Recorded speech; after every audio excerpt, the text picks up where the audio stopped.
Good evening and welcome to Tucker Carlson Tonight. The crackdown on America's civil liberties is coming. We told you that yesterday.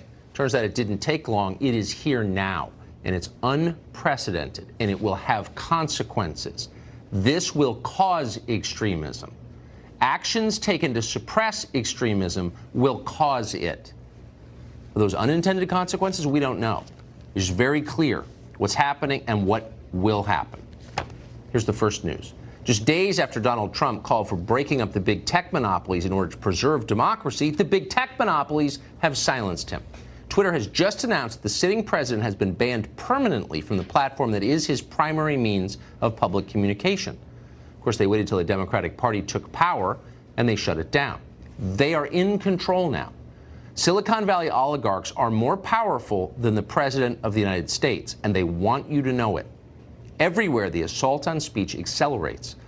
Glenn Greenwald is an independent journalist, co-founder of The Intercept, now found on Substack. We're happy to have him on tonight. You are a longstanding civil libertarian. Glenn, thanks for joining us. Please assess what you're seeing now in the United States.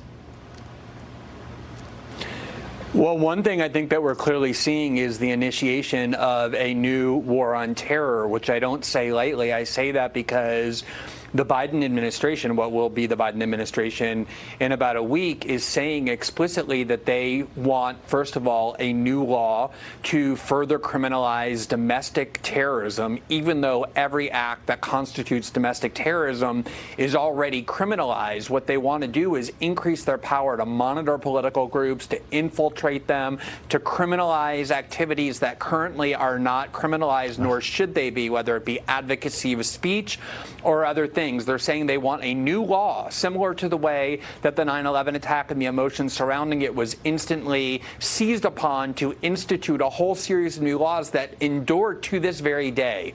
Secondly, they are explicitly saying that they believe that domestic terrorism, so this war on terror, is not going to be directed at foreign non-state actors or terrorist groups or foreign countries like China or Iran or Russia. It's going to be directed inward, is the greatest threat to national security. And we've talked about this before, that this is what they're likely going to do because they have been focused for so long, media outlets have, the Democratic Party has, on Donald Trump and increasing fear levels about him. That's been the key to their profits and their power.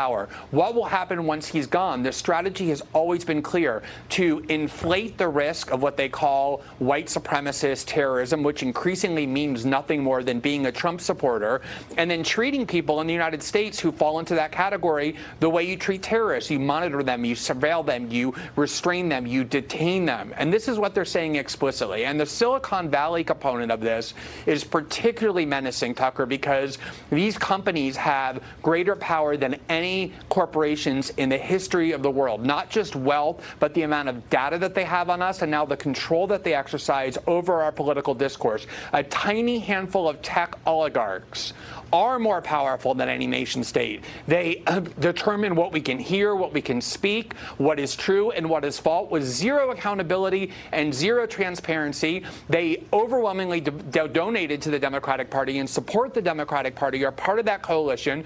And Jennifer Palmieri, a top-level, long-term advisor to the Clintons, boasted on Twitter that the reason that Facebook and Silicon Valley are now censoring the enemies of the Democratic Party is because they know the Democrats are now in control of the key committees and have to do their bidding in order to get what they want. But the reality is they're the ones who wield power, Silicon Valley does, and the rest of us are subject to their undemocratic and unaccountable whims.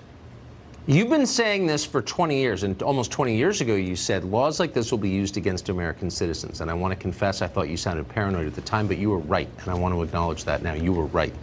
And we should be really, really concerned. Glenn Greenwald, I know we'll be talking to you a lot. I appreciate it. Thank you.